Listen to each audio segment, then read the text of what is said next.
Shall we start? Okay. So today our first lesson is the chemical basis of life. So before starting the lesson, um, let's discuss what's a life. So what are the living things? What are the main groups of living things you know? What are the living things you have learned? Can you just tell me all the things, everything in this nature? We are dividing into two groups like living things and non-living things. And in the living things section, we are discussing these are living things, these are living things in that way. I tell you one thing, that is plants. And what else? Have you some idea?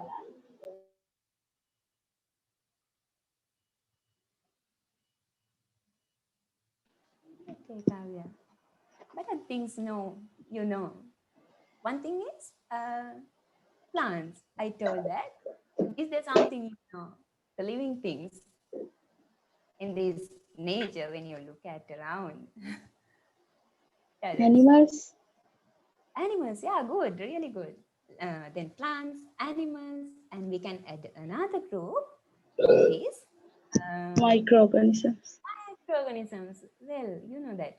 So these all the living things are made up of uh, some some few like non-living things. Mainly non-living things are the base of these living things. So today in this lesson we are going to discuss about the chemical basis of life. So what now we know what is the life is. They are plants, animals, and microorganisms. So in this lesson, so I'm sharing my screen with you. So we have a PowerPoint presentation.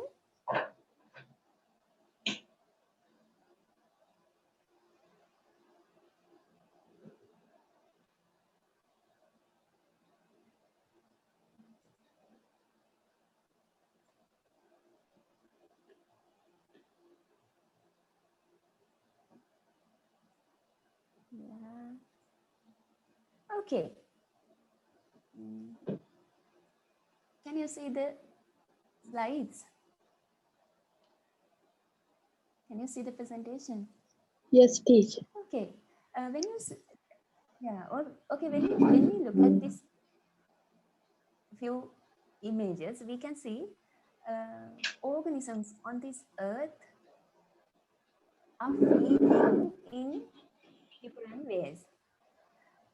In case of us, that means as humans, how we get the energy to do our day-to-day activities, how we do, how we take energy to do these activities.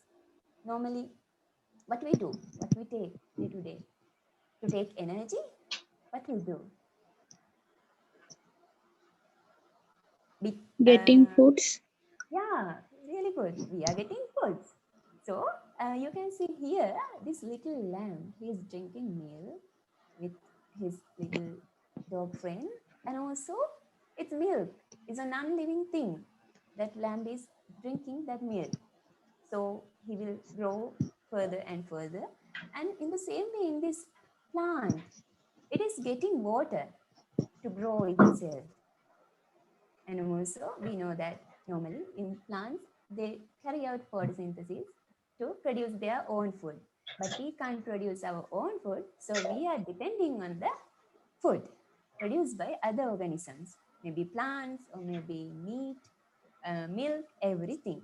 So these all the food, all the things absorbed by nature are some non-living thing in this nature. That means they are made up of different elements. Like here it is mentioned that carbon, um, oxygen, hydrogen, and these are elements in this nature. We call these things are elements. This all the food we intake are made up of different elements. So this food contain different substances. That means here it is water. This plant absorbs water, and milk contains some nutrients like different sugars and different uh, minerals, and all the thing is in milk. So these basis of our life. Then we will see all of these things are named as compounds. That means if we take a plate here, here you can see a plate of food.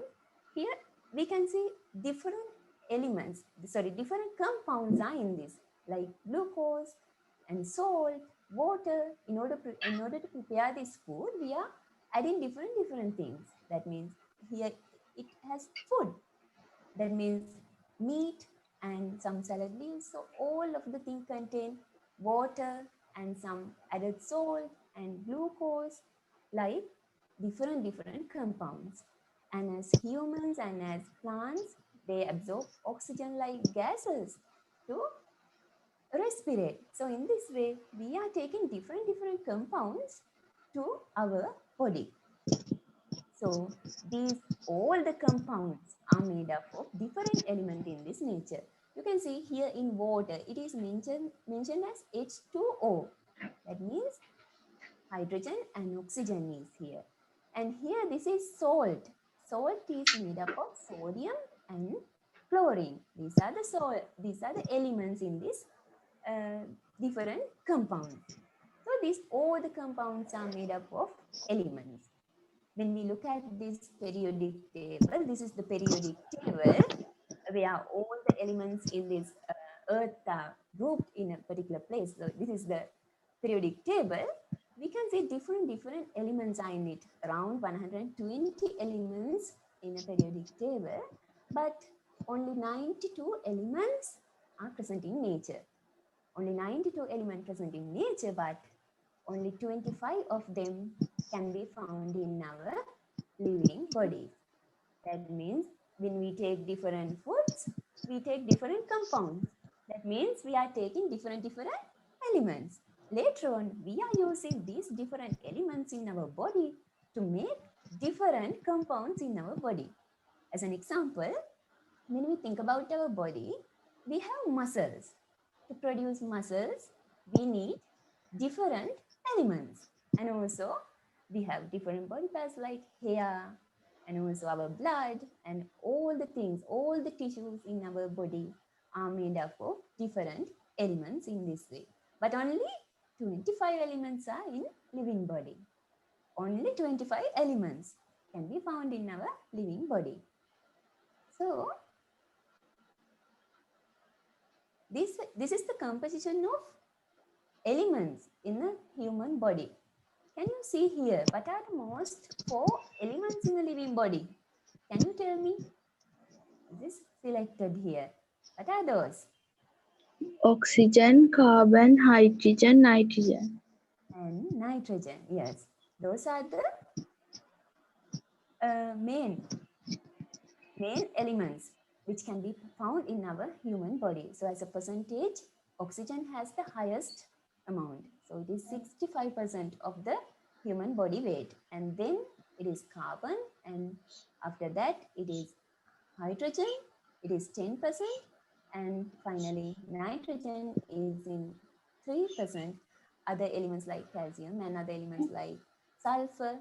It is mentioned here that phosphorus, magnesium, calcium, potassium, sodium, Fe means it is iron, and also chlorine. So these kind of different elements are in other 4% of the human body weight.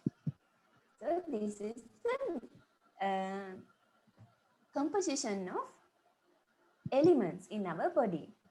So today, I know that you don't have the hard copy with you, but could you download the PDF file with? Did you downloaded it? Notice. No. You have a PDF file. So just open it. And show it to you.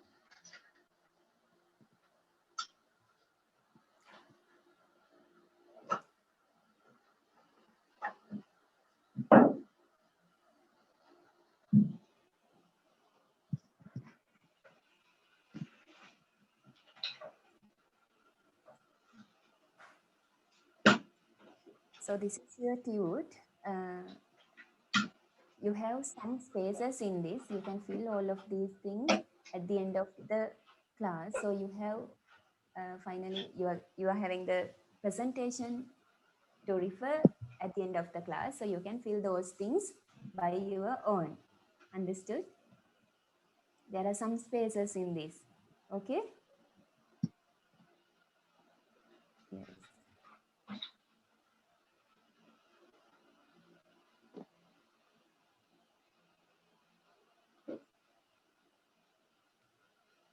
Okay, this is about the elemental composition of our human body.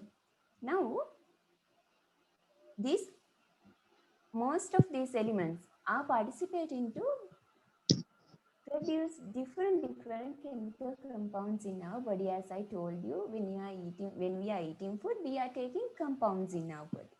We're taking in compounds. So these different chemical compounds can be divided into main two groups. They are organic compounds and inorganic compounds. So here, organic compounds are the chemical compounds which contain carbon as a constituent element in this. If we take a molecule of particular chemical compound, it may contain carbon. So that carbon containing chemical compounds are named as organic compounds. Other compounds which doesn't have carbon as a constituent element are named as inorganic compounds. You can see here there are 5 organic compounds. They are carbohydrates, proteins, lipids, nucleic acids, and vitamins. Here, this carbohydrate, protein, lipid, and nucleic acid, these 4 organic compounds are named as the 4 major biological molecules in our body. So a vitamin is not a major biological compound, but it's an organic compound which contains carbon as a constituent element. Then in the other side, these are inorganic compounds like water and some minerals and some gases like oxygen, carbon dioxide. They are inorganic compounds. So minerals means different ions we are taking.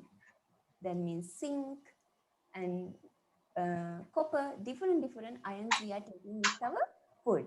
So those are minerals. So water is the main inorganic compound we are taking in because it has a highest percentage of our body. So you can see here some water molecules are attracting each other. This blue color and yellow color image you can see here.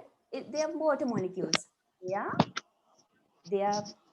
but they are the main inorganic compound in our body. So there are some other minerals like sodium chloride. It's a compound which contains sodium and chlorine ion. You can see here blue and white color. This lattice is the sodium chloride lattice. So it's a mineral. There are 2 minerals we are taking as a compound, sodium chloride. So then in this lesson, what we are mainly doing is we are going to talk about these 4 major biological molecules. They are carbohydrate, proteins, lipids, and nucleic acids. So in this lesson, what we do is we are talking about the structure, and there are different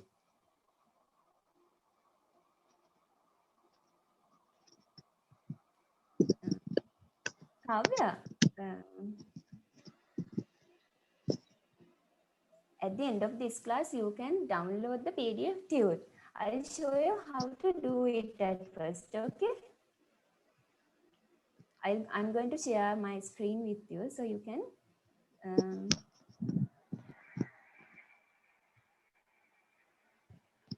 download it, okay?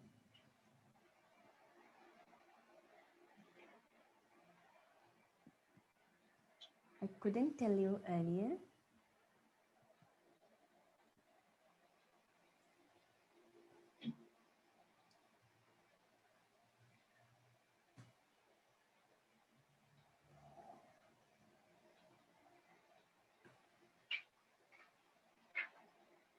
when you log in as a student, you can see this kind of profile. Can you see?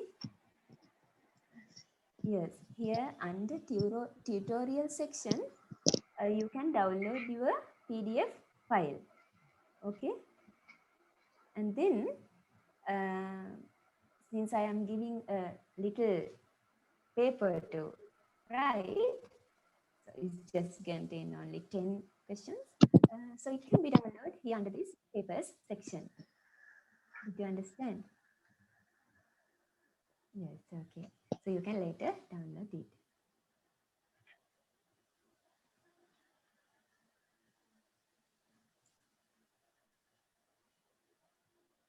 So we are coming to our lesson now again. Mm. So what are the main biological molecules mentioned here? Can you tell me? Carbohydrate, proteins, lipids, nucleic acid. Nucleic acid. So today I'm talking with you like this because you don't have anything to write today because otherwise, fine. So, so these are the main biological molecules: carbohydrate, proteins, lipids, and nucleic acids. First of all, we are going to look at their elemental composition. So first, at the first of the lesson, I told you that these all the molecules, all the chemical compounds are made up of elements. So we are not going to learn all of the biological molecules, all of the chemical compounds, but we are learning only about these four major biological molecules. So we have to know what are the elements in those things. So I have prepared a table like this. Then you can remember all of these things. So here, carbohydrates are made up of carbon, hydrogen, and oxygen. So it is mentioned here that CHO.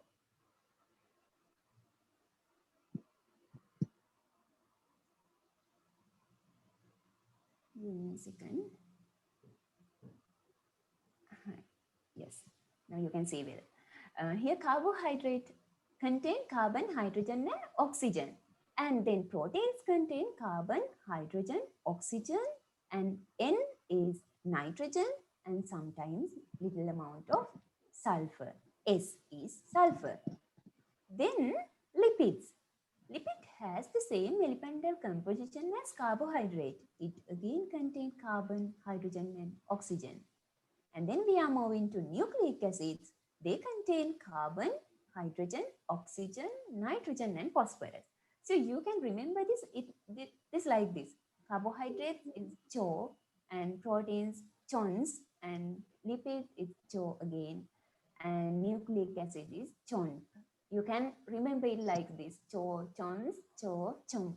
You can remember it like this. And then we are going to learn about their structural unit. As I told you, these are different. These are biological molecules. These are not little things. They are very big molecules. Just like a necklace is made up of little beads. It contains different beads, different colors, and different beads in a single necklace. But this kind of carbohydrates, proteins, lipids, and nucleic acids, they are also made up of little beads like things. They are like links of a chain or a necklace. So in case of carbohydrate, it has a little bead like thing named as monosaccharide. That is the structural unit. That is the unit which makes the carbohydrate. And in case of protein, it is amino acids. Amino acids make the protein molecule. Large amount come together and bind together and make protein. And then in case of lipids, it is fatty acids and glycerol. And for nucleic acids, it is nucleotide. We are discussing these things further later, but here I am just mentioning what are the structural unit of these things. So if we want to take carbohydrate in, we have to eat this kind of foods like different starchy foods, yams, like potatoes, and also different fruits and rice. These contain carbohydrate much. They are carbohydrate rich. We are discussing in detail later. And in case of proteins, they are different fish, meat, egg, and milk-like things. So they are rich with proteins. And then lipid-rich foods are like margarine, and then butter, and then oil, olive oil, coconut oil. These kind of things are rich in lipids. But nucleic acid is just a biological molecule within a human or a plant or a bacterial cell, any kind of a living thing. We can find it as the molecule which contain the activities of a cell, but we are not discussing what are the foods rich with those biological molecule, which is named as nucleic acid. But it can be remembered for carbohydrates, proteins, and lipids.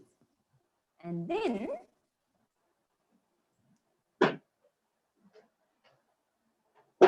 so we are going to discuss about these carbohydrate molecules in detail. As I told you, it contains CHO and it is made up of monosaccharides. So in these carbohydrates, there are three major groups of carbohydrates. They are monosaccharides, disaccharides, and polysaccharides. It is not a single group of molecules. It has three different types of molecules. These three different groups are defined according to their structure. When we take monosaccharide, it contains a little single molecule. Mono means single. Mono කියන්නේ එකයි. So there's only one molecule. So monosaccharide contain only one sugar molecule. As an example, there are three examples we have to learn. They are glucose, fructose, and galactose. So their common chemical formula is C6H12O6. C6H12O6. So it is applicable for these all three, glucose, fructose, and galactose. So it is monosaccharides. And then disaccharide. This is the second group. In disaccharide section, these two monosaccharide molecules combine together. Mono means one, di means two. So monosaccharides combine together to make a disaccharide. So when two glucose molecules are connected together, we call it as a maltose molecule. And then when two fructose molecules are one glucose molecule, and you can see it here. Here in this slide, you can see it here. Maltose, it's a disaccharide. It is made up of glucose plus glucose. That means two glucose molecules. Then sucrose, it is made up of one glucose molecule and one fructose molecule. And then lactose, it is another disaccharide. It is made up of glucose and another galactose molecule. ඔය වගේ අර පුංචි beads එකතු වෙනවා වගේ two beads come together and make a single molecule. Two beads means two monosaccharides and the molecule which is formed at the end is a disaccharide. එතකොට දෙකක් වෙනකොට it's a disaccharide. So here you can see it here, two sugar molecules linked, it is disaccharide. So here, when this disaccharide is formed, a water molecule is removed. The formula of water molecule is H2O. H2 means two H atoms. So when we add this C6H12O6 and another C6H12O6 together, it will make C12H24 and O12.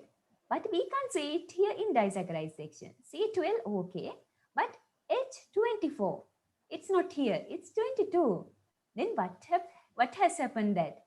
What is the reduced amount of H molecule, H atoms? What is the number of H atoms which is reduced? Can you see me? Yes. Oh, yeah. 24 has become 20, 22. Then what is the number which is less? 2. 2. And it is in H2O molecule. And when it's come to O, here it has some mistake.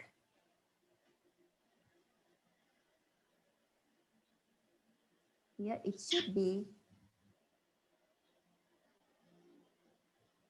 11 because H2O molecule is removing. H2O means 1O and then not 12 oxygen atoms there, only 11. O is removing. Then I'm coming to the polysaccharide group.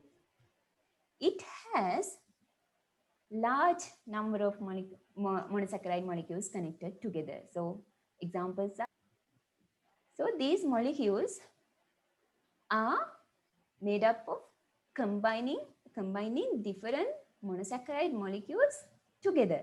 Many monosaccharide molecules, not just single two molecule, many molecules are connected together. Like in this image, many molecules are connected together. So in carbohydrate here, as you can see here, H to O ratio, hydrogen to oxygen ratio is 2 to 1. You can see here 12, 6, the ratio gives 2 to 1. Then we are going to discuss about these things in detail. The group monosaccharide.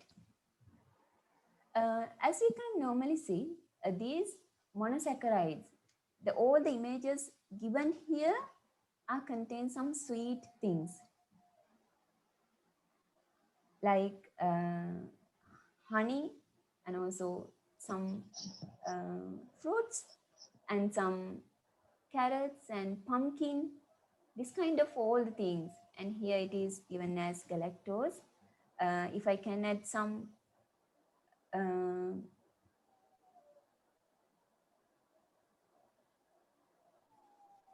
glucose, here it's also fine, but it is not given the image. So glucose, fructose, galactose are the monosaccharides as we learn in this table. So you can see here they are sweet in taste, but this galactose is not sweet in taste and they are water soluble. If we say take some amount of glucose, it is easily water soluble. And also fructose is a water soluble sugar. Galactose also water soluble. And they are crystal shaped. The best example you can remember here for monosaccharide is glucose. අපි glucose කනකොට ඒක ඉක්මනට දිය වෙනවා. And ඒක හරිම පැණි රසයි. ඉතින් sweet in taste, water soluble. ඊට පස්සේ glucose නම් එච්චරම අපිට කැට කැට විදිය දකින්නේ, but they are little tiny crystals. And mainly this is the building block of carbohydrate. අපි මුලින්ම ඉගෙන ගත්තානේ. This is the building block of carbohydrate. So here, as an important thing, since this is the simple structure, we call these monosaccharides as simple sugar. And fructose is named as fruit sugar because it is mainly found in fruits. Otherwise, it can be found in honey and different sweet taste vegetables like pumpkin, carrot, and everything. And in here, I have mentioned you bee honey. And here, in case of glucose, this is the structure of glucose. It has 6 carbon atoms, 12 hydrogen atoms, and again 6 oxygen atoms. This is the structure, molecular structure of glucose. And this glucose is very important because that is the main source of food in each and every animal in this nature, because plants produce glucose during the photosynthesis. You can see here photosynthesis occur, there's a leaf and light falls on it, It absorbs carbon dioxide and it absorb water. It make carbohydrate. It make carbohydrates and it release oxygen. So this process is very, very important for the nature. So we depend on this process. Here you can see this image gives uh, some glucose molecules are exercising.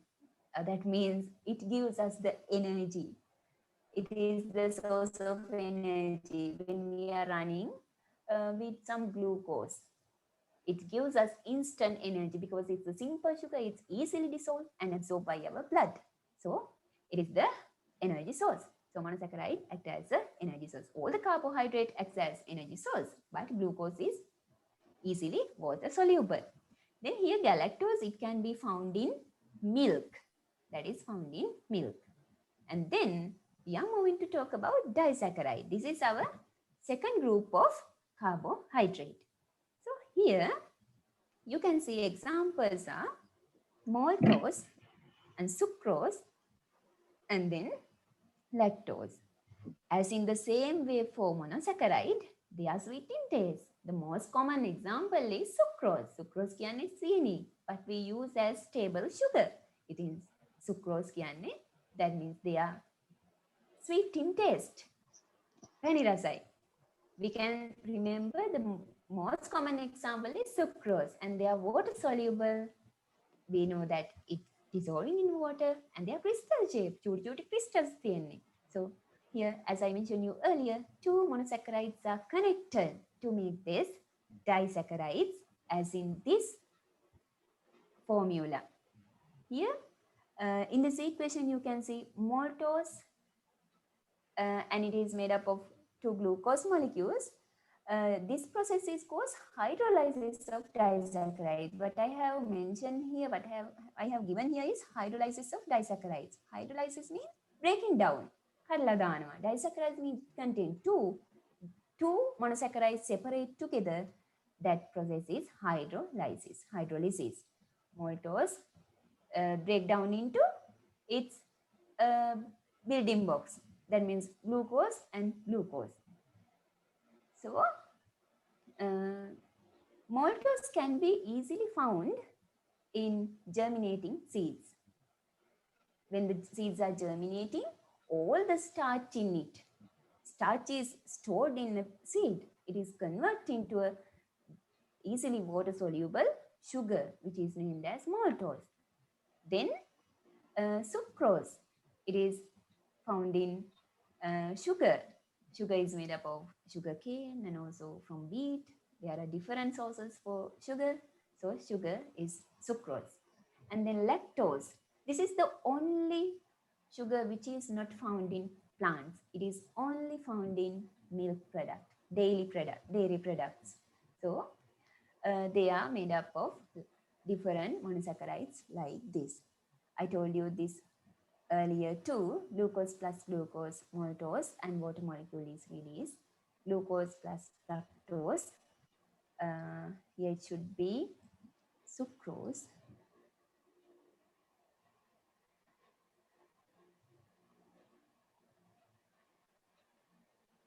This should be sucrose.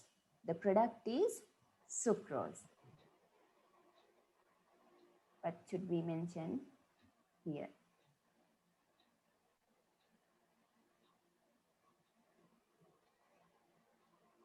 Okay.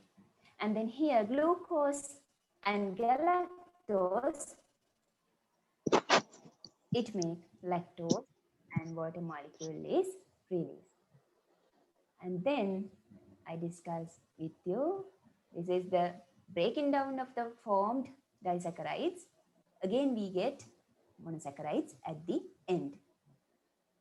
And then we are moving to the polysaccharide. This is something different from other two groups of carbohydrate because they are not sweet in taste.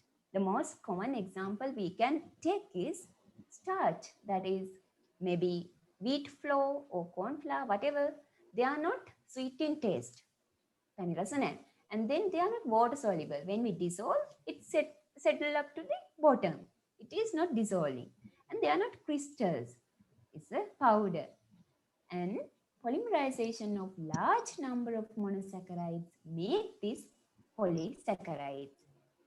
Here you can see in this cell, under this cellulose uh, example, here you can see few polygonal shaped sugar molecules are connecting together. The large number of them are connecting together to make cellulose. And then it is the structure. It makes the structure of cell wall, plant cell wall. Plant cells are having a cell wall, not like the animal cells. It is very rigid. It is made up of this cellulose. Here you can see some uh, microscopic images of this cellulose.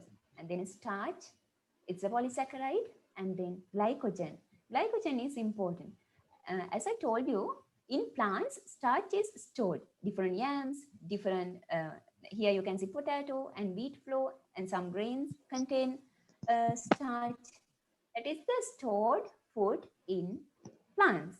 But in case of human or in case of animals, the stored food in our body is glycogen.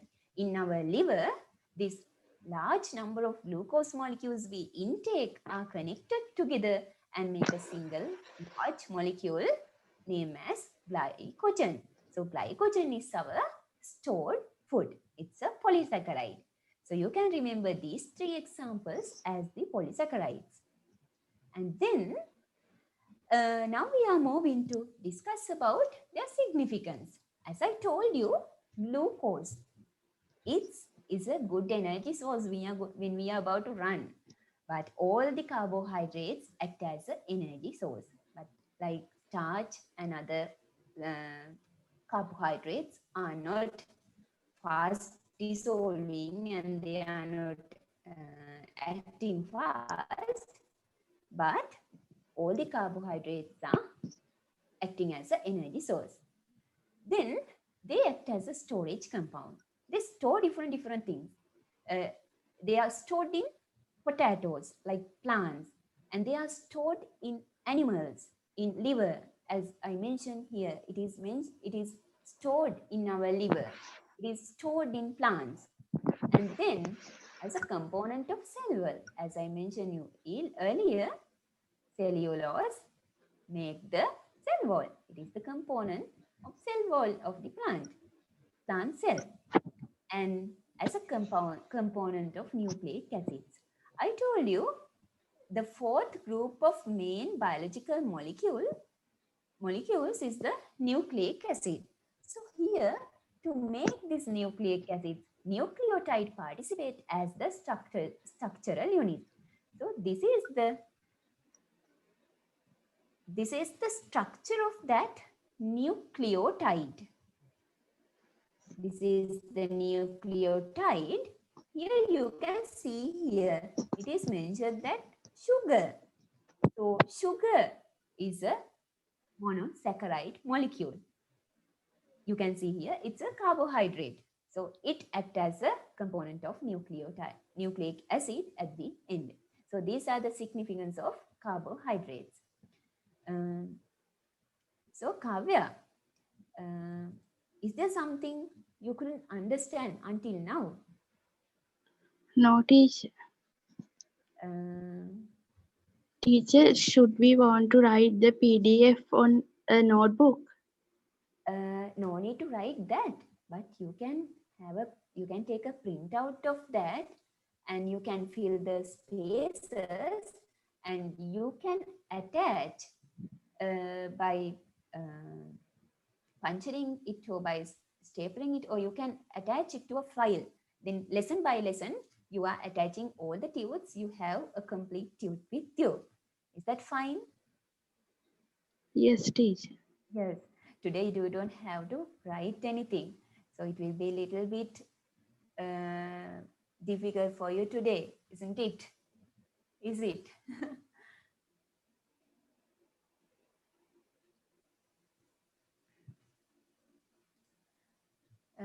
So now we are going to move on to the next part of our lesson. Until now, we have discussed about the carbohydrate.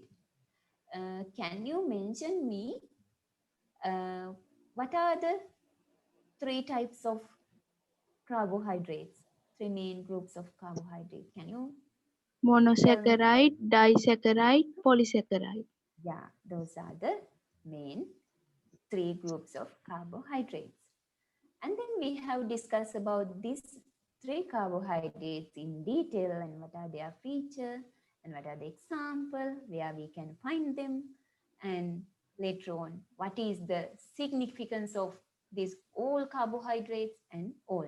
Now we are moving to our next group of organic molecules, major biological molecules, the second group, that is proteins. So, as I told you earlier, it contains chons, that means CHONS, that means carbon, hydrogen, oxygen, nitrogen, and sulfur. So, these are the main elements present in these proteins. So, when we think about our body, 17% of our human body, when we take as the percentage of a weight, it's about 17% in our body weight. Protein is about 17% because all the muscles and everything is made up of these proteins. Protein fibers are the base of our muscles. So 70% of our body weight is only is given by the proteins. So, as I told you earlier, they are made up of amino acids. So, this is the structure of amino acids. You can see here little chain of beads. They are, when we take a little bead, it's an amino acid. There are several amino acids mentioned here. You don't need to know the names of these amino acids, but you have to know that amino acids is the structural unit of this proteins. It's the single bead of a protein chain. Then it's the structural unit. And also, when we look at this nature, when we look at this environment, we have 20 amino acid, 20 amino acid in this nature. These 20 amino acids arranged in different ways like maybe 4 amino acids coming and they are arranging in different order. In this way, as in this image, they make different proteins. Only 20 amino acid make different large number of proteins according to their arrangement pattern. So you have to remember this thing too. And again, 17% of our body weight is proteins. So here some examples are given: hemoglobin, albumin, keratin, myosin, actin, like they are proteins. As I told you that our muscles are made up of protein fibers. So these are the two protein fibers found in our muscles. They are found in our muscles. So they are myosin and actin. And keratin is found in our hair and also in our nails. And hemoglobin is the protein. It is the protein in our red blood cells to transport oxygen. And albumin is found in egg white. So these are the proteins found in living matter, like any plant, any animal, or any microorganism in different places. So this is the structure of amino acids, as I told you. Here there are four main parts of an amino acid. Here red color, this uh, this part is amino group. So it contains NH2. NH2 is the amino group and R is the side chain, and this COOH, this is the carboxylic acid group or carboxyl group කියලා කියනවා අපි ඒකට, and this is the hydrogen atom.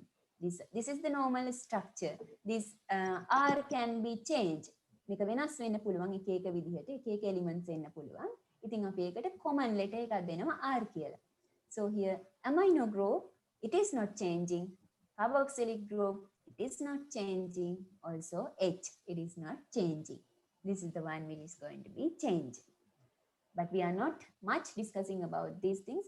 You have to only remember there are four major groups of an amino acid. That is the only thing you have to remember about amino acids. And you have to remember again, amino acid is the structural unit of protein. When these amino acids are connecting together, we call this process as polymerization. Polymer means many molecules are connecting together. So polymerization means large number of amino acids are connected together to make a protein. Then when we think about these proteins, there's a special group of protein named as enzyme. Enzyme is also a protein. Enzyme is a protein, but it performs a special function in our body. Normally, all the proteins I mentioned here, they are doing different functions in our body. Myosin actin make the muscles, and keratin makes our hair and nail and all. And hemoglobin is found in our blood tissue. But these enzymes, they are found all over our body, and they are performing a special function, that is, they speed the rate of our biological reactions, our biochemical reactions in our cells. When we think about a human cell, it is respirating. It is respirating. So it needs different enzymes to do it. And when we think about synthesis of different molecules, it may be a DNA molecule. That means we are discussing it later, nucleic acid molecule. Then to produce this nucleic acid molecule, or to produce different myosin actin like proteins, there should be a special thing which increase their rate of reactions. That means this all the synthetic reactions now we can do in a laboratory. But when we are doing a reaction in a laboratory, we have to heat it and we have to stir it. But in our body, we can't do anything. We can't heat it. We can't stir until something dissolves. But all the things are happening nicely in our body. When we eat a piece of bread, it's nicely dissolved. It's starch into maltose and then into 2-glucose molecule nicely. But if we want to do it in a laboratory, we have to heat and we have to add some acids and we have to add some different chemicals to break down these things. But it is not needed in our body because we have enzymes. So it's a special group of protein produced within an organism. It is produced within us and produced within plants to increase the rate of biochemical. It is increasing the biochemical reaction. So in this part, we have a special test to discuss or test to practice in our laboratory. So here what it has to do is we have to take a starch suspension. That is, you can see here starch suspension. What we have to do is we have to take some little amount of wheat flour or any starch thing, and we can dissolve it in hot water and we can prepare a suspension, that means a solution. And then again we have to take something else, that is filtrate of a ground germinating green gram seedlings. It should be here. Green gram means mung beans, and then it should be ground. Here you can see here germinating green gram. You have to take these things. You have to keep it to soak for overnight, and you can squeeze it and you can ground it. You can grind it and then you can prepare a suspension. Here you can see it is in a test tube now. You can filter the solution, you can remove the residues, අර කෑලි කෑලි ටික අයින් කරන්න පුළුවන් residues ටික, and then you can take a nice liquid. It is filtrate of the ground germinating green gram seedlings. And then we have to keep it together in a same temperature. And what we have to do next is we have to add our filtrate of the green grams seedling solution to starch suspension. Then these are mixed together. What is in this filtrate of the ground green gram solution is amylase enzyme. As I told you, during the seed germination here, all the starch is converting into maltose. That means it has enormous amount of, large amount of amylase in it. So we don't need to take amylase from anywhere. We can grind this and take the filtrate. So it contains more amylase. Then this amylase can do a special function. This amylase can do what it did in a soaked seed. එයා කළේ starch ටික ඔක්කොම maltose වලට convert කළා. So it is doing the same function here. Starch suspension is here. There's a source to digest. So it is doing it.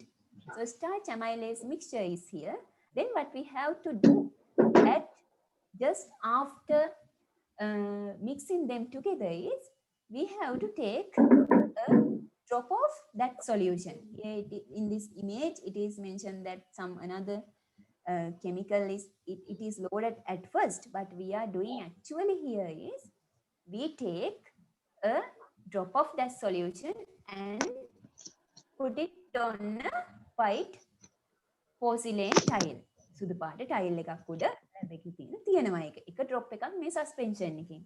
After placing it, what we are doing is we take an iodine solution. Iodine solution කියන්නේ අර ගෙදර තියෙන betadine වගේ අර ඒ පාට එතන තියෙන iodine solution එක. So we take a drop and we put that drop on the drop we are taking from the mixture. Then we can see nice blue color. When starch react with iodine, we can see a blue color. At the first, we can see nice blue color, but we have to do it within 2 minutes intervals. මේක කරගෙන යනවා 2 minutes interval වලදී. එතකොට මොකද වෙන්නේ? We can nicely see that this blue color is reducing little by little. So what happened here is මොකද වෙනවැත්තේ නම් starch වලට? Can you guess here? What will happen? What will happen to that starch in the mixture? Can you just guess and tell me? චුට්ටක් guess කරලා කියන්න පුළුවන්ද? මොකද වෙනව ඇත්තේ? starch වලට.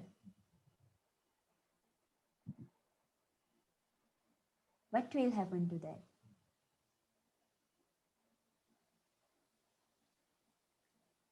Starch gives blue with iodine. But at the end, no blue, only iodine. Why? Can you just guess? Or else shall I tell? Okay, I'm going to tell it. So here what happened is, at the beginning, there's starch. We can see blue color is giving. But later on it is reducing. That means starch is reducing. Blue color reducing means starch reducing. Why starch is reducing is, it is digested, it is hydrolyzed by this amylase enzyme given by this seed suspension. එකෙන් ගත්ත amylase නිසා starch ටික convert වෙනවා little by little maltose වලට. So finally there's no starch to react with iodine and give us a blue color. So we will get only color of iodine. Color of iodine is yellowish brown. We can see at the end that color, only that color we can see at the end. So that is the test we are doing to check the activity of an enzyme. Enzyme එකක් කොහොමද වැඩ කරන්නේ? How it reduce, how it convert its substrate. We can see how it is reducing, how it is going to be reduced with the action of amylase. So then, so this is all about proteins, their structure and the special group of protein which is enzyme. So at the then we have to discuss about their significance. They are very important. When we think about enzyme, they are really important in our body for the digestion of food in our body. They are really important. So basically, this is also acting as a energy source. When carbohydrate and lipids are not enough in our body, they are acting as a energy source. As an example, I told you, when people are not eating for a long time, they don't have enough food to eat for a long time, they suffering with when they are suffering with malnutrition, we can say that people are getting thinner and thinner because their carbohydrate sources uh, stored in their liver and everything they are consumed to produce energy because they don't have enough food to take energy to take glucose in, but they have something inside them which has stored already, that is glycogen. As we learned earlier, glycogen is consuming. When it is over, lipids are consuming. That means lipid is normally stored in our below our skin, our hypodermal fat layer. So that contain lipid. It can be it can be consumed to produce energy, and then finally these proteins are using to produce energy in our body at the end, but not at the very first, after carbohydrates and lipids, when they are over. And then components of cell membrane, hair and feather. Proteins act as a component in cell membrane, hair and feather. Here you can see it can be found in hair and feather, that means keratin. And in our cell membrane also, we are learning about cell membrane and all the cell structures in our next one of the next lesson. So later on we will discuss about the structure of cell membrane in detail, but here you have to remember just cell membrane contain proteins. In our cell membrane we can find proteins. As enzymes, as I told you, they catalyze the biological reactions. And there's a special thing, antibodies. Antibodies, they are special type of protein produced in our body when there's a pathogen attack. attacked. That means maybe a particular virus or maybe a particular bacteria is entering into our body. At that time, our body produce a special type of protein. As you can see in this image, there are little Y-shaped uh, particles. They are antibodies. They come and attack, they come and bind with that particular pathogen and uh, help to destroy it. Then it gives us the protection. And then they act as hormones in our body to maintain our homeostasis and coordination. That is another function. As hormones in our body, most of the hormones in our body are proteins. As an example, um, there are many examples in our body. When we take most of the hormones, almost all every hormones are proteins, but there are some few hormones which are lipids too, but most of them are proteins. And then this is another function. This is next function. This is a separate function to maintain the homeostasis and coordination in our body. And then we are moving to the group lipid. Now we have discussed about two groups, carbohydrate and proteins. We discussed about their significance, their structure and all. And then we are moving to lipids. When we think about lipids, it has CHO. As I told you earlier, it has CHO, carbon, hydrogen, oxygen. So these lipids are divided into two groups depending on their physical state at the room temperature. එතකොට fats and oil is these are two groups of lipids we can found easily in a kitchen. The fat is the thing which is solid at room temperature. Oil is the thing which is liquid at room temperature. එතකොට olive oil and coconut oil, all of these things are oil, they are liquids. So they are lipids which are oils.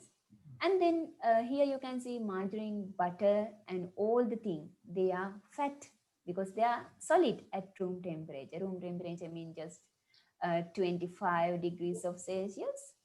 හැබැයි අතට ගත්තාම අපි චුට්ටක් butter වගේ දෙයක් දිය වෙනවා because our body temperature is higher than room temperature, but it is solid at room temperature. They, when we think about their special features, they are insoluble in water.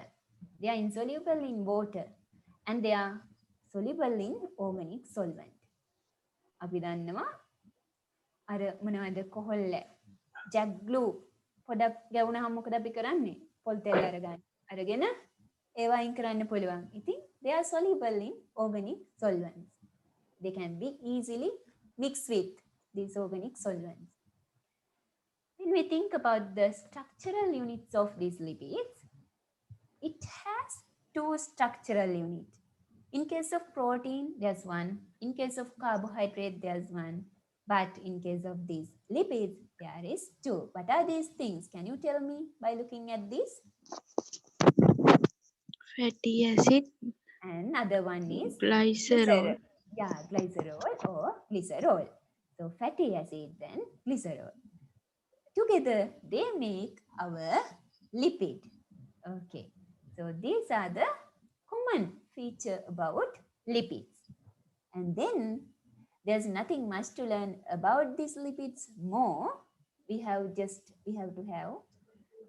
just remember what are their elemental composition, that is CHO, and what are the two groups of them depending on the physical state, and then what are their features. They are insoluble in water.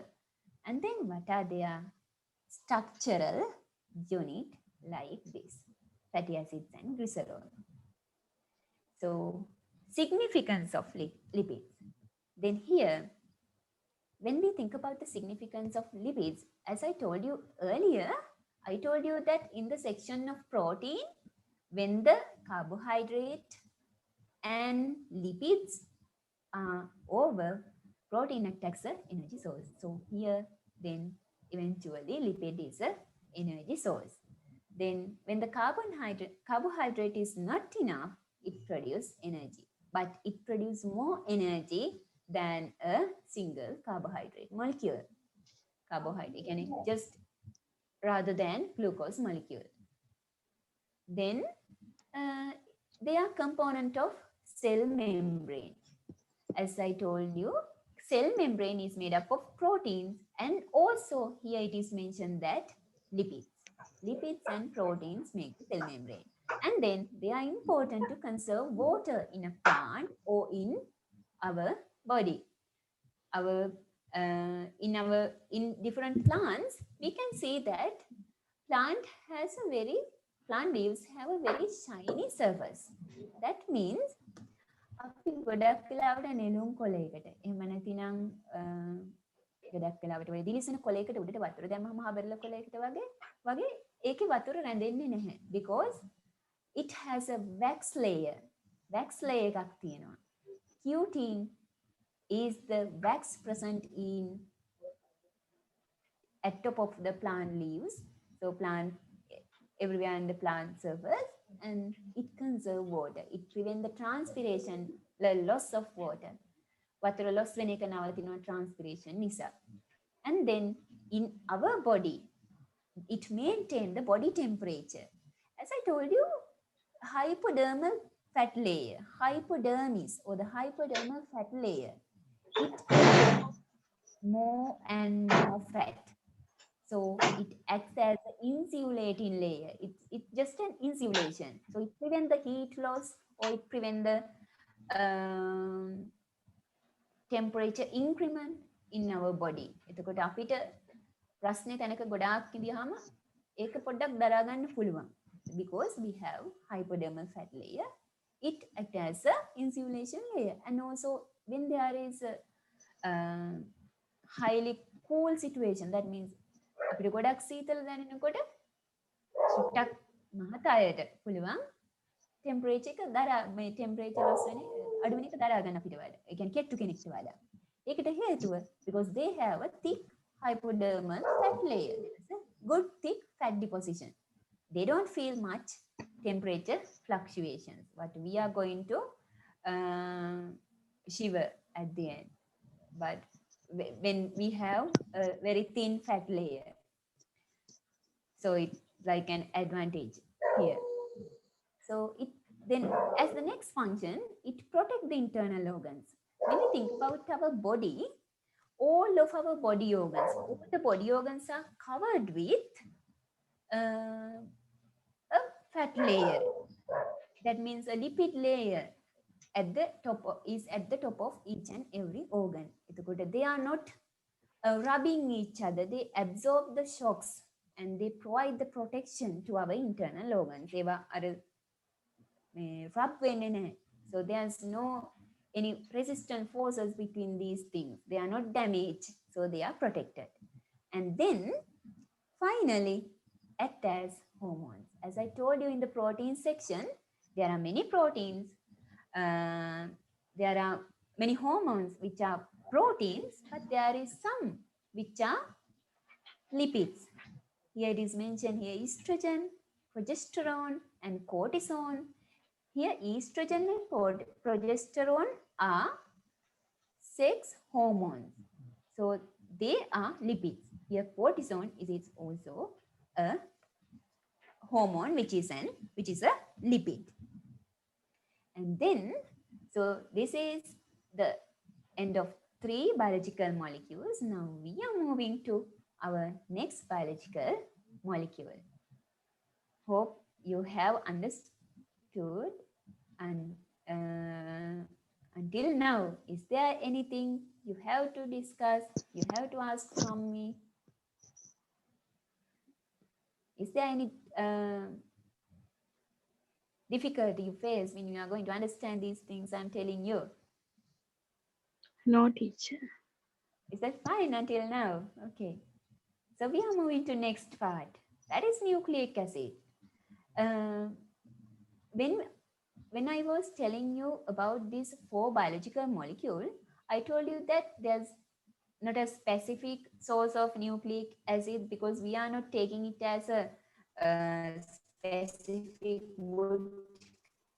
food which contain nucleic acid in that way, because all the cells, all the living plants, අපිට පස්සේ මස් මාළු බිත්තර ගත්තත්, they are also animal cells. So each and cell, every cell contain nucleic acid. So there's not a specific source, or each and everything contain. So there are 2 types of nucleic acids. Can you read them? What are those? But this is DNA. This is RNA. Yeah, RNA and DNA. What is the elemental composition? Can you remember those? Can you remember the names defined by this CHONP? Yes, teacher. See? Carbon, Carbon, hydrogen, oxygen, nitrogen, phosphorus. Good, phosphorus. Then those are the elements present in nucleic acids. Then DNA, it is one type. It is named as deoxyribonucleic acids, and RNA is ribonucleic acids. The difference between these 2 is DNA is double-stranded, RNA is single-stranded. Chains දෙකකින් තමයි DNA හැදිලා තියෙන්නේ. ඒ දෙක එකට connect වෙලා, and RNA is made up of a single chain. එක එකයි තියෙන්නේ අර DNA වල තිබුණ දෙකෙන් එතන එකයි තියෙන්නේ. So when we think about their building block, in the section we are talking about all of these four molecules. I told you that nucleotide is the building block of nucleic acids. Now here we are giving different two names for DNA and RNA separately. Here this one is deoxyribonucleotide, and for RNA part it is ribonucleotide. These are the building blocks of the nucleic acids. And then when we think about their significance, DNA is really important because that is the organic molecule or the biological molecule which stores and transfers genetic information from generation to generation. ඒක ඔක්කොම features store කරගන්නවා from our grandparents to us and for our children. One day they store and transfer their information written in them. It's like a code. ඒක හරියට code එකක් වගේ. All the information is mentioned here. What is our hair color? What is our height? And what is our skin color? All of each thing. And what is our all the features, everything is mentioned in our DNA. So it's really important for us. And then it controls our cellular activities. As I told you, when we take a cell, it has the nucleus in it. In this nucleus, we can find whatever DNA in as our genetic material. කියන්නේ දැන් RNA ගත්තාම RNA is not present in our cells, but it can be found in different viruses and different microorganisms like this. But RNA is not found in us. They store and transfer genetic information from generation to generation. They control cellular activities in each and every cell. Finally, DNA is important for evolution. Evolution means from us, another organism may evolve in future. But we were evolved from chimpanzees and they were evolved from another ancestor. In that way, evolution occurs. This evolution is just a change of the stored information on these nucleic acids, DNA, mainly DNA. It happened due to the variations occur due to mutation. Mutation එකක් කියන්නේ change එකක් වෙනවා. Whatever change. ඒක breakdown වෙන්න පුළුවන්. අලුත් එකක් වෙනස් වෙන්න පුළුවන්. අලුත් එකක් අලුත් nucleotide එකක් add වෙන්න පුළුවන්. In that way they are changed. So finally the information were changed and evolution occur. New organisms are formed. So that's about DNA. And RNA, it is important for doing a particular function in our cells, that is protein synthesis. Because all of our body functions are conducted by, controlled by different proteins. Our muscle activity is given by the actin myosin protein. And different biological reactions like food digestion and synthesis of different biological molecules in our body, each and everything is carried out under the influence of enzymes. Enzymes are proteins. These proteins are produced by this RNA. In that way, they control our cells. So nucleic acid is just like principal's office or the principal in the office in a school. So nucleus is just like the principal's office in a school. So it's control all the activities in a school. So it is helped, that process is helped by the principal like DNA. In that way, they control our activities in our body. So this is all about 4 biological molecules. And then uh, when we talk about carbohydrate, proteins, and lipids, we are taking those things with our food. So we have to, there should be a method to identify whether there is that nutrient, that organic molecule in our food. එහෙම test කරලා බලන්න පුළුවන්. But nucleic acid is not there, but we have some identification test for different organic molecule, different biological molecules. The first one, it is glucose. It's a carbohydrate. So we have different tests here: glucose and sucrose, starch, and then protein, and then lipids. We have to discuss these for test to identify biological molecules. So here glucose, it's a simple sugar. What we have to do to identify whether there is glucose in our food is Benedict test. Benedict test එක තමයි කරන්නේ.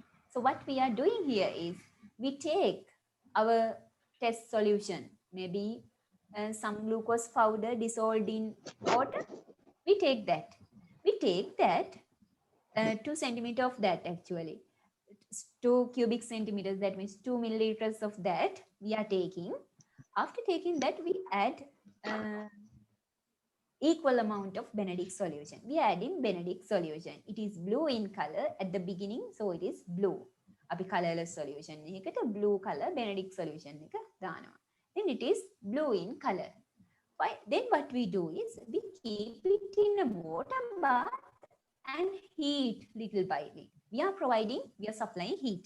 When we are supplying heat little by little, what we take little by little is a nice color change from blue to brick red color, or the brick red precipitate actually. It is precipitating down to the bottom. පහළට යනවා රතු පාට precipitate එකක් කියන. අපි මොනවා හරි residue එකක් deposit වෙනකොට. So here at the beginning blue, and then it turned into green, and it turned into green yellow or greenish yellow color, and then it turned into orange. Finally it turned into brick red. So if we do a test for this, we can observe this nice color change from blue to brick red precipitate. So this is glucose. This is a monosaccharide. This is a simple sugar. Simple sugar can be identified easily by using this Benedict test. Simple sugar molecule එක. Glucose, fructose, and galactose. All of these three things can be identified by using Benedict test. Now we are moving to our disaccharide section. They are made up of 2 monosaccharide molecules. These are monosaccharides. Then these are disaccharides. So sucrose, as I mentioned earlier, table sugar. We can dissolve some table sugar in water, and we can take 2 milliliters of that. Then we are adding equal amount of Benedict solution as earlier. And we do the same thing here. We do the same thing as we did for the monosaccharide or the glucose. But we can't observe a color change. What happened to that? We have to do something else to see that color change. As I told you, sucrose is made up of glucose and another fructose molecule. So what we do here is we are going to hydrolyze this sucrose. To hydrolyze this, we are adding sulfuric acid. It's an acid. It come and break down the bond between glucose and fructose in sucrose. Then it make a nice monosaccharide solution. It can easily give the results for the Benedict test. So finally we get this color change of blue, green, yellow, orange, and brick red precipitate at the end. So that is about sucrose. And then starch. This can be easily done in your home too. So what we here do is we take a starch suspension, palm piti, corn flour, whatever. We can dissolve it in hot water, and we can take the suspension And what we are doing next is we add a few drops of iodine solution. Iodine solution, it is it is yellowish brown in color. We are adding few drops. And what is the color at the end? What we get here? What is our result according to this image? Blue At the color. yeah, blue color or purple color. එම නැත්නම් සමහරලාට අපිට දෙනවා bluish purple color, whatever. This is blue color. So this is the observation at the end of a starch test. So if you want to do it at your home, you can just take few biscuit or cream cacao, whatever, or palm pity, wheat flour. You can take some and you can add few drops of betadine solution in your home. It's a providine solution. It will give the same results. So results too.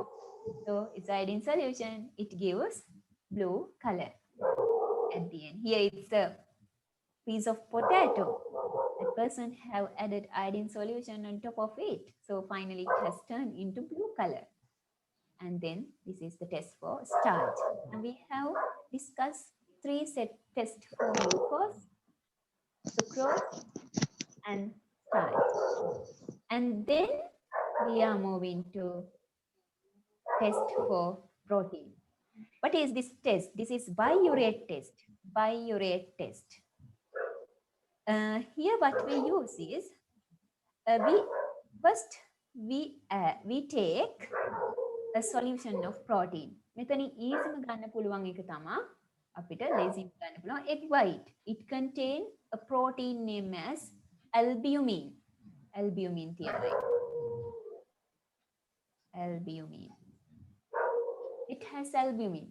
So we can take egg white and add extra amount of sodium hydroxide. And then we have to add few drops of copper sulfate. Copper sulfate චුට්ටක් බිංදු දෙක තුනක් දානවා. Then එහෙම නැත්නම් මේ දෙකම එකට දිය කළා laboratory එක තියෙන්න පුළුවන් biuret reagent කියලා. So it is a combination of both sodium hydroxide and copper sulfate. Then it is biuret reagent. If not, sodium hydroxide, extra amount, if we take 2 milliliters of or 2 cubic centimeters of albumin solution, we have to take about 3 to 4 milliliters of sodium hydroxide and few drops of biuret reagent. And then what we get is a nice purple color. Nice purple color. Actually, it's a pale purple color at the end. It's a nice pale purple color. Then we can assume, yeah, it's contained protein. That's why it gives us purple color. So that is the protein test. So these are the, this is the final test, which is we are doing for lipids. What we have to do here is we have to take a few little amount of coconut oil or little amount of olive oil or whatever oil we can take, a few amount of oil. And then we have to add Sudan 3 reagent. Here it is mentioned as 1, it should be only. Actually, this is Sudan 3.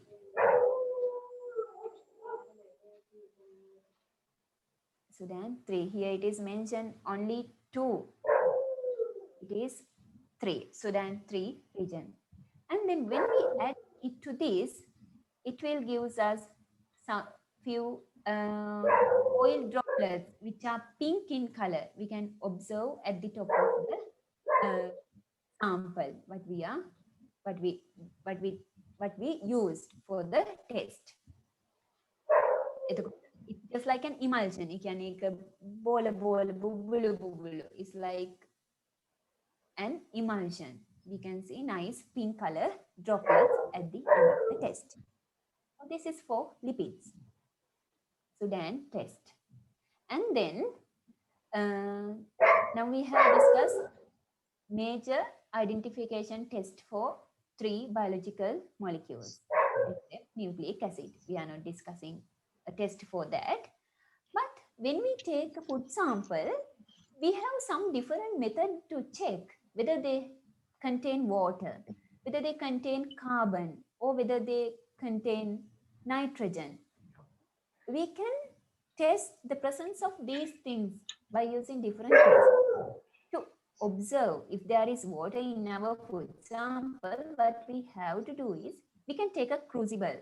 මෙහෙම පුංචි crucible එකක් අරගෙන we have to put our food in it. And we can heat it. We can heat it. While heating it, before heating it, we have to put a piece of glass at the top of the crucible. Then we will get some few droplets of a particular liquid at the uh, at the inner side of the glass sheet. Then we can test that small droplets with anhydrous copper sulfate or anhydrous cobalt chloride. Anhydrous copper sulfate means it's a just white color powder. It will turn into blue once we put that powder onto that small liquid droplets. If we put anhydrous cobalt chloride, it is initially blue in color. It will turn into pink. So it will turn into pink. Then we can understand that in the presence of water, it gives these results. Blue color and pink color of cobalt chloride, they are the signs of the presence of water in whatever the food we have used. එතකොට චූටි it just maybe just piece of vegetable, maybe just a piece of meat we can use for that. And then but we have to use it dry. Otherwise, if we are taking after washing it, it will give the presence of that water. But we have to uh, we have to remove water with a tissue paper or something, and then we can use it. Then we can check whether it contains water or not. And then the presence of carbon. This is really easy. What we have to do is we have to heat the food sample for a while until it become a brown color, coal-like thing. Then what we have to do it? We have to take the residue out and rub it against a paper. When we rub it, we can see nice coal lines. Pencil එකකින් ඇඳ වගේ coal lines අපිට පේන්න තියෙනවා. Coal lines. So these coal lines gives the sign of the presence of carbon. Carbon තියෙන නිසා. Then the presence of nitrogen. The final thing. So this is very easy to remember. The nitrogen is an element present in protein as we discussed. මෙතන ඉගෙන ගත්තා. Nitrogen is present in proteins. Here you can see nitrogen is present in proteins. So what we do here is we are doing the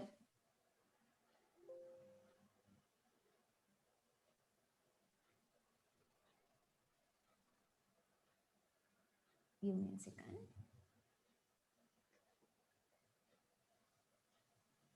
We are doing the same test as we did for the proteins. So we take the same sample, we take the whatever the sample we take, we are adding sodium hydroxide in extra amount, and then few drops of copper sulfate, and finally biurate reagent. Sorry, if not biurate reagent. Okay. These two solutions or biurate reagent, we are adding it to the sample, and finally we will get the result of our protein test, that is purple color. Purple color gives the sign of proteins. So presence of proteins means it contains nitrogen in that sample. So that is the test for some few different things like water, carbon, and another element, nitrogen, in our food. So these are the identification tests. Now this identification test section is over. Now we are moving to discuss about other biological molecules in our body. At the beginning, I told you that there are few organic molecules in our body. Carbohydrate, proteins, lipids, and nucleic acids are the major four biological molecules in our body. So this is vitamin. This is not a major molecule, but this is very, very important. What are the two main groups of vitamins mentioned here? One group is, what is that? In the top of the slide, you can see here, what is this group? Water soluble. Yeah, they are water soluble vitamins or the water soluble vitamins.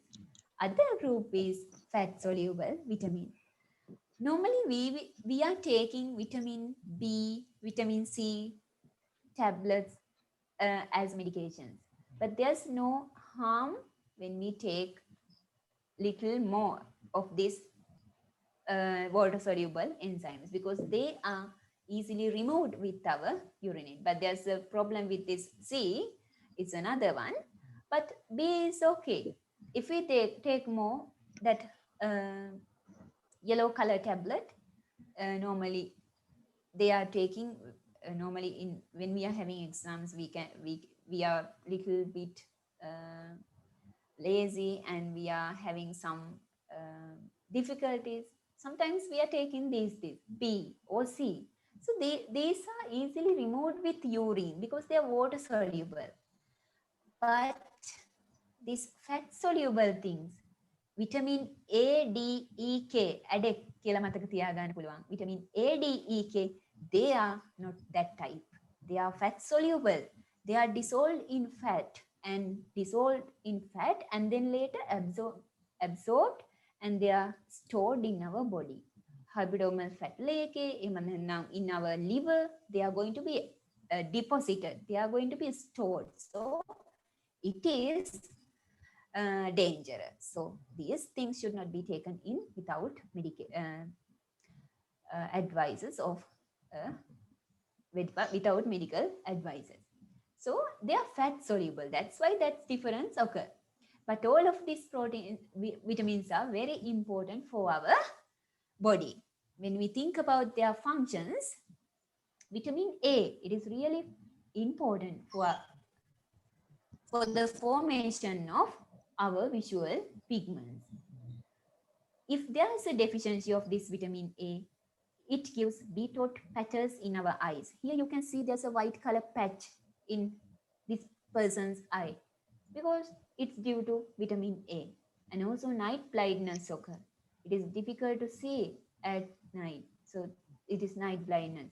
And then it is important to keep the skin healthy and fair. Skin එක healthy තියාගන්න vitamin A. It's important. If there's no vitamin A in good amount in our body, in our food, if we don't have enough vitamin A, we will get dry skin, blisters on knees and elbows. අර elbows වල චූටි චූටි එහෙම නැත්නම් knees වල චූටි චූටි කටු වගේ පොඩි පොඩි බිබ්ලි එනවා. එහෙම නැත්නම් dry skin අර පොඩි කුඹුරක් වගේ චූටියට කොටු කොටු වෙනවා. ඔන්න ඔය වගේ dry skin and respiratory tract diseases. එහෙමත් there's a deficiency symptom due to vitamin A deficiency. And then B, it maintains the nerves. Since it maintains the nerves and also it is helpful for the formation of bone marrows and it helpful for the maintenance of the skin healthier and it is important for the antibody production. So if there's a deficiency, it gives symptoms like beriberi disease named as beriberi disease, and anemia, dry skin, changes in complexion. Means there's a spots in our body. Here it is a feature of this beriberi disease too. You can see here there are spots in this person's hand, and also if there's a vitamin B deficiency, there's a symptom which is due to the reduced antibody production. If we get an attack of a pathogen, there's a reduced antibody production. There's no much antibody is producing, so we will get a disease easily. And anemia is it prevent the oxygen gas transport in our body, because formation of bone marrow is affected by vitamin D. So bone marrow is the place which produce red blood cells. So production of blood, that process is affected by vitamin D deficiency. So we will get anemia. And then another few vitamins. These are the only vitamins we have to discuss. See, we get scurvy. Scurvy can, and also the symptom of scurvy is the weakening gum and interbleeding too. Scurvy disease, when we get scurvy disease due to the absence of enough vitamin C, we will get scurvy. Our gums are weakening. We will get bleeding gums. අපේ gums වලින් වල තියෙන gums වලින් පොඩි bleeding වෙනවා. එහෙම නැත්නම් internal bleeding. There are some bleedings in our internal body and delayed recovery of diseases. They are the deficiency symptom of scurvy. එතකොට scurvy C කියනකොට scurvy කියන එක එහෙම මතක හිටිනවා. අපිට ඊට පස්සේ B කියනකොට beriberi disease, letter B remind vitamin B deficiency. ice කියන එක නම් මෙතන වචනයක් නෑ. අපිට S කියන එකෙන් ice කියන එක vitamin A deficiency කියන එකෙන් මතක තියාගන්න පුළුවන්. So here D, we know that D is vitamin D can be produced in our body due to the morning sunlight. So if there's a deficiency in vitamin D, it affects on our bones, because D is really helpful for the absorption of calcium and phosphorus. Calcium and phosphorus are the element which made our bones. If calcium phosphorus absorb කරන්න බැයි නම් we will get deformed. මෙතන එන්න ඕනේ word එක. This word is wrong. This is not deformation of bones. Deformation. The change in the form. Here you can see they are just curved deformation. We call this disease as the rickets. Deformation of bones is the rickets due to vitamin D deficiency. And E is helpful for the growth of tissues and cells. So when the growth is not enough for a fetus in a body, premature birth may occur. Premature birth. And then weakness in cell division and reproduction, and increase the breakdown of red blood cells. It affects the growth of tissues and cells. That's why the reason we get premature birth and all of these symptoms. And then final one, vitamin K. It is really important for blood clotting. Blood clotting, that means when we have a wound, we will get a blood loss. We will get a blood loss, but we have to prevent it to protect our body. In that case, a blood clot is formed. Blood clot එක හැදෙනකොට, to make those substances, maybe different components helping it to produce those things, vitamin K is important. You think if there's no vitamin K in our body, we will get here delayed blood clotting. This is D, delayed blood clotting. Blood clot වෙන එක delay වෙනවා. And finally, those are the symptoms and functions of vitamin functions and their deficiency symptoms. Then we are moving to discuss about, that is the last part of our lesson, few inorganic compounds. As I told you at the beginning, water is an inorganic compound. And then some minerals, ions. අපි ඒව ගැනත් කතා කරනවා. Minerals, few ions. And then some gases and oil. So in this lesson, we are discussing only water and minerals only. So water is really important. It is 2/3 of our body weight. 2/3 can is just like more than 60, 66, like more than 66 wagi. So it's really important to drink more water, because large percentage of our body weight is water. If we are not having enough water, we will get some difficulties with digestion of food, then we are uh, getting different health problems. So let's discuss what are the importance of this water. It is acting as a good solvent. යහොඳ solvent එක. So it provides a medium for biological reactions. All the biological reactions are occurring in cells in their cytoplasm. So cytoplasm contain large amount of water.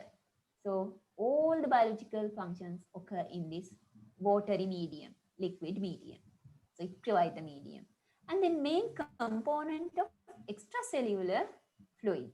මේ cells අතර තියෙන extracellular fluid එක, this area, the area between the cells, it is made up by this water. Main component of this is water.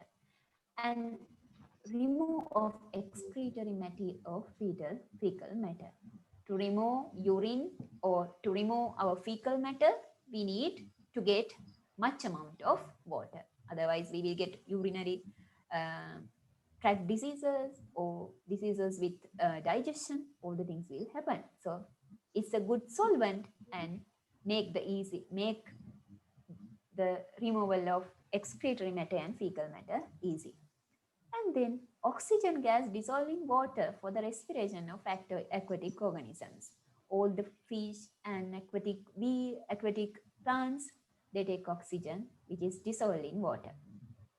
Then it acts as a coolant. That is the second function.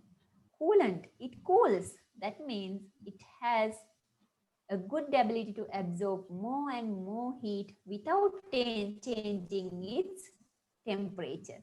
ගොඩක් temperature absorb කරන්න පුළුවන්, but without changing ගොඩක් heat absorb කරන්න පුළුවන් without changing temperature. කියන්නේ it has a high heat capacity. This is the special feature which gives the ability to act as a coolant. High specific heat capacity.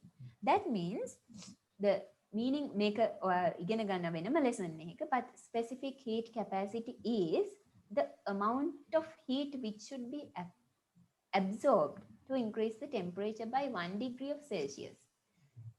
එක Celsius එකකින් temperature increase කරන්න absorb කරන්න පුළුවන්. absorb කරන්න ඕනේ heat එකට අපි කියනවා, heat amount එකට අපි කියනවා specific heat capacity.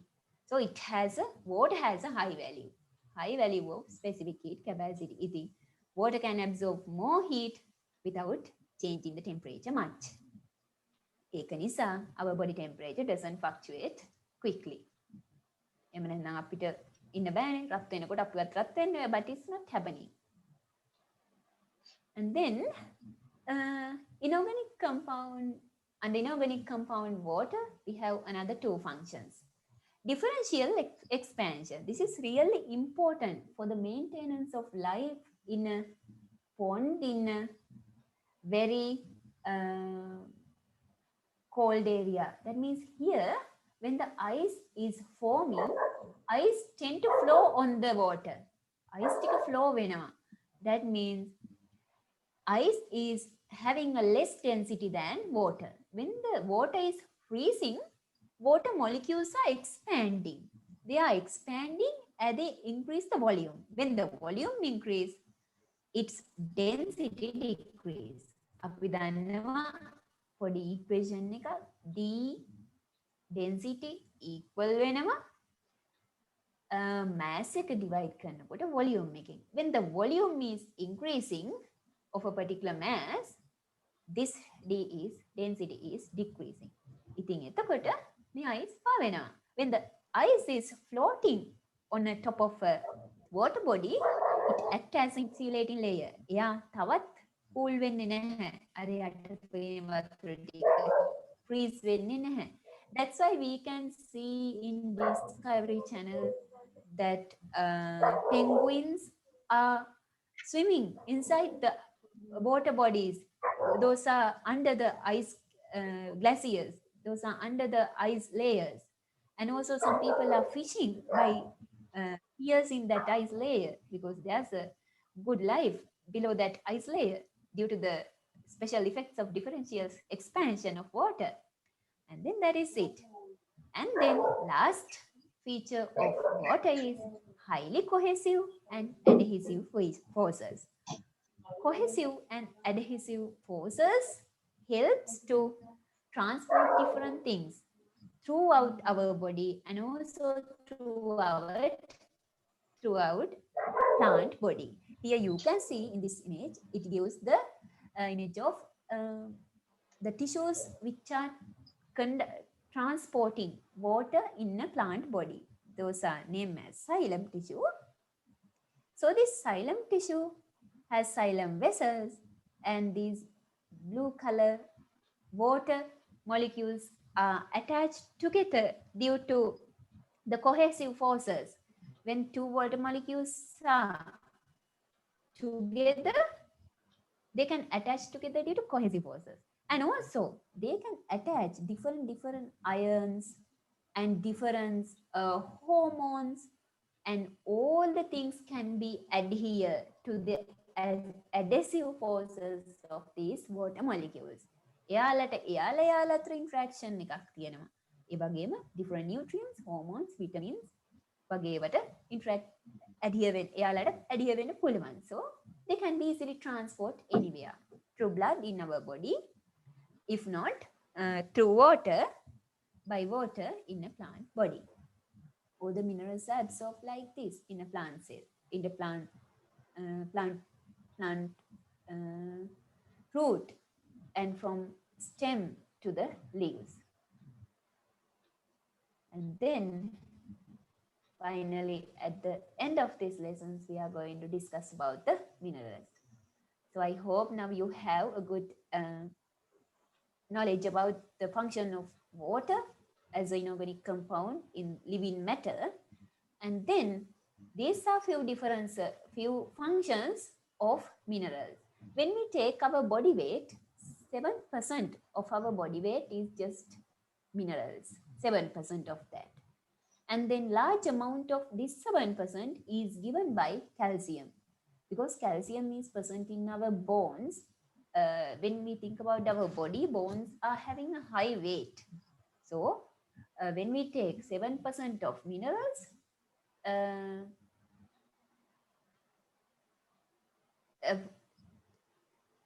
just about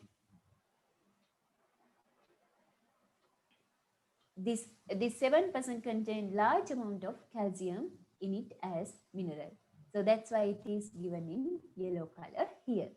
So we will discuss about different function. I have taken all the functions into a graph, like into a table like this. Otherwise, it's difficult to remember those things. But just remember these things. No need to read by heart these things, because these are just MCQs in your paper. You don't have to write all the things like what are the functions of sodium. In that way, they are not asking questions. You have to just select the answer. So you can just remember what are those. So I have grouped them according to their function in cells, and what are their functions for the nerve function, and what are the things they act as a constituent of, and what are the things they synthesize, and rest of them are in group named as other. So you can easily remember this in this way. So in cells, potassium and sodium, they control the ionic balance of fluids and control the osmotic pressure in cells. That is the function of potassium and sodium in cells, to control ionic balance and osmotic pressure. And then in case of nerve function, in nervous system, potassium, sodium, magnesium, calcium, phosphorus, all of these 5 is important for the nerve function, but different functions. Potassium, sodium transmit nerve impulses, because nerve impulses are just electrical signals. So this sodium plus ions and potassium ions, they helps to transmit nerve impulses. And then magnesium, they control the nerve activity. In that way, calcium also having a nerve function. And then phosphorus, iron, and finally, which is mentioned here, it is iodine. So these are the elements. Up to potassium, they have nerve function. Instant release of energy in nerves for potassium, and proper function of nerve and muscles is calcium. In that way, up to here, nerve function. And as a constituent of, just remember these things. When we think about potassium, it's the constituent of nucleic acid and also our teeth. And when we think about our bones, it's a calcium. Is a calcium and also magnesium is a they are constituent of bones and teeth. ඉතින් ඔන්න they are for bones and teeth. And then digestive juice, it is containing sodium. In that way you can remember. When we take different enzymes, they have iron molecules. That means ferrous, Fe, iron molecules in them. And then it was in this section under the synthesis of කියන එකත් එක්ක අපි ගත්තාම අපිට තියෙන්නේ ferrous, iron. ඊට පස්සේ iodine. ඔය දෙක තමයි. Iron is required to create hemoglobin molecule. And then thyroxine is produced with the presence of iodine. අපි කියනවා thyroid. That thyroid infection. It is thyroid inflammation. That inflammation in that thyroid gland, it occur due to the deficiency of iodine. Iodine අඩු වුණාම thyroid gland එක ඒකට අපිට we are facing a disease due to the deficiency of iodine. ඔන්න විදිහට. ඊට පස්සේ other in that section you can find some few things. Calcium is important for blood clotting and absorb vitamin E. ඊට පස්සේ iron, as I told you, it's create hemoglobin. So hemoglobin is the thing which carry oxygen. So it helps the storage of oxygen in muscles. In that way you can remember. And then these are few other functions of potassium, sodium, and magnesium. So here these are the deficiency symptoms in human. අපි දැන් කතා කරන්න යන්නේ මොනවද මේ deficiency symptoms. What are the deficiency symptoms due to these deficiencies of these minerals?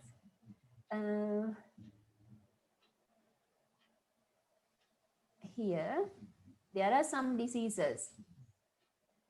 These are related to these functions.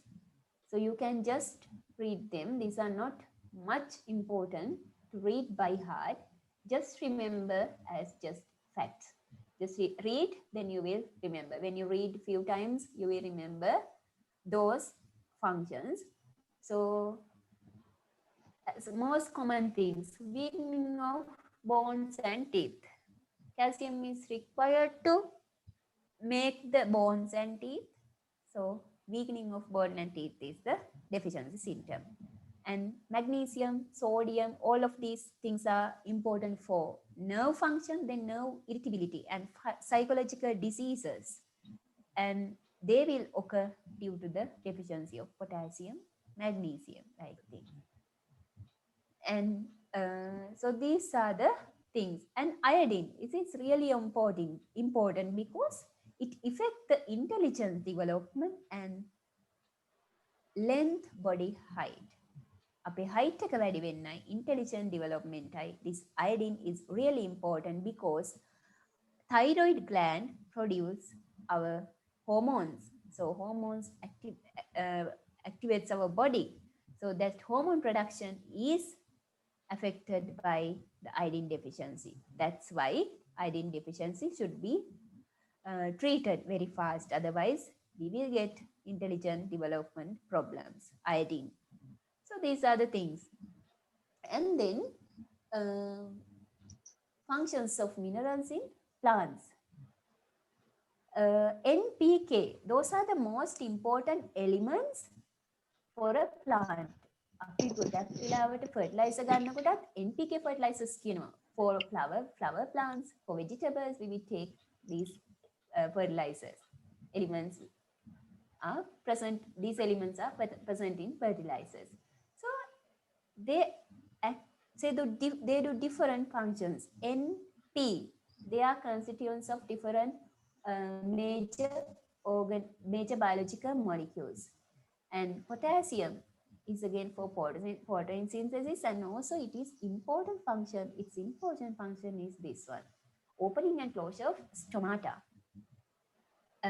What are the functions doing by a stomata? Can you just assume stomata එකක් මොකද කරන්නේ? එයා ඉන්නේ under the leaf. එයා මොනවද කරනවා ඇත්තේ? What are the functions this stomata do? Can you just remember from your lower grade 9, 8, 10, 6 again? Sorry, 7, 6 again grade වලින් මොනවද මතක? stomata මොනවද කරන්නේ? Gas exchange. Can you remember? Can you remember? Yes, teacher. Okay, yes. Carbon dioxide gas, oxygen gas, they are removed and taken in by stomata. And also water release venom. Transpiration occurs through stomata. I think opening and closure of stomata is done by this potassium instead of being acting as another instead of being acting as N and P as the constituent of different elements. Then Fe, it is really important for the chlorophyll synthesis. Chlorophyll is the green color pigment in our plants. We see plants in green color due to the presence of chlorophyll. But to produce this chlorophyll, we need more iron, more Fe. So if there's a deficiency of this Fe, we will lose the green color of the plants. එහෙනම් මොන පාට වගේ වෙන මැද්ද? When leaves are losing green color, what they become? What color they become? දැකලා තියෙනවද? චූටි patches එනවා නේද? මොන වගේ color patches දෙන්නේ? මතකද? නිකන් Brown දැකලා color. තියෙනවද වටේ ඇවිදිද්දි? ඔව්, brown color එනවා. Brown color වෙන්න කලින් මොන පාටද දකින්නේ අපි? ටිකක් ලා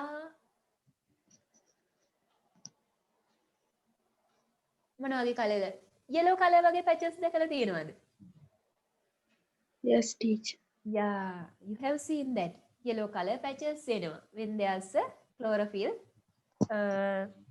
when there's no enough iron to produce chlorophyll in plant. So we are discussing it here. That's a major symptom which is named as chlorosis. Chlorosis කියන්නේ the green color turning into yellowish or white, yellowish white color in a plant, mainly yellow color. So chlorosis occur in different parts of the plant due to the deficiency of different elements, but mainly due to the deficiency of Fe. Tender leaves, ඒ කියන්නේ ගොඩක් young leaves, චූටි කොළ ගහක තියෙනවා, they become yellow in color. හරියට මෙන්න මේක වගේ. Small leaves are becoming yellow in color. And due to the deficiency of N and K, and also due to the deficiency of sulfur, chlorosis again occur. But there are some different places for that. Chlorosis occur in each and every leaf due to the deficiency of potassium. But due to the nitrogen deficiency, it occur only in mature leaves. ලොකු කොළ ටික විතරයි කහ පාට වෙන්නේ. Fe, iron නැති වුණාම younger leaves, tender leaves become yellow color.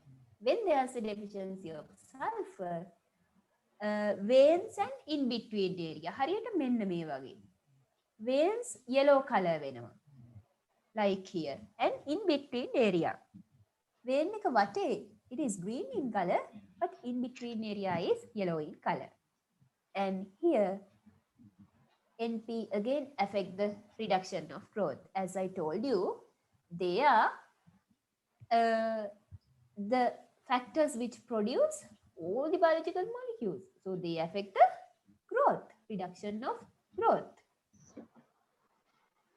And then here calcium. It is the component of cell wall, and again there are different functions. And zinc again it's important for chlorophyll synthesis. And sulfur it acts as a constituent of amino acids and proteins. ඉතින් ඒක නිසා at the end they will give another few symptoms. So here this is the same thing which is mentioned in the previous slide. Here you can see due to the deficiency of phosphorus, it gives purple color and red color patches. P and P. You can remember it like this. PP means purple color, phosphorus deficiency. Phosphorus deficiency. And also some red too. Here you can see. Can you see this nice purple color in these leaves? Yes, teacher. Yeah, yes. Although it is nice, it's due to the deficiency of phosphorus. And then potassium. Yep, deficiency disease. Again, it is patches, but they are different in color, yellow and brown. On potassium gives yellow and brown patches, phosphorus gives red and purple color patches. And finally, calcium, due to the calcium deficiency, it gives dead leaf tips. Leaves වල අග චුට්ට dead වෙනවා. So dead leaf tips is a deficiency of calcium. And due to the zinc deficiency, there's another feature. ඔයා දැකලා තියෙනවද? අර thick වෙච්ච නිකන් ඝනකම වෙච්ච අර පොල් කටු වගේ කැඩෙන කොළ සමහර ගස්වල තියෙනවා. Normal කොළ වලට වඩා වෙනස්. Have you seen? Yes, teacher. Yeah. It's due to zinc deficiency. Dead tissues and cells, therefore, and extra thickness of the leaf. Leaves become thick. So these are the deficiencies of different minerals in our plants. So this is the end of this lesson. At the end,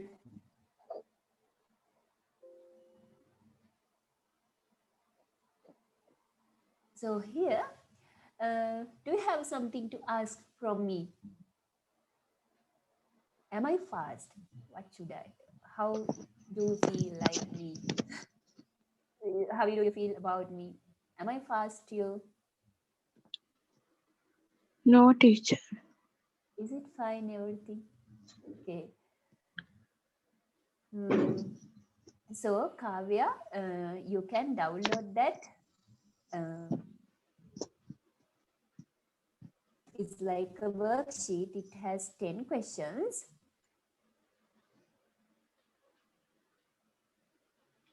Can you see the website now I am showing you? Yes, teacher. Yeah. It's like it is stuck.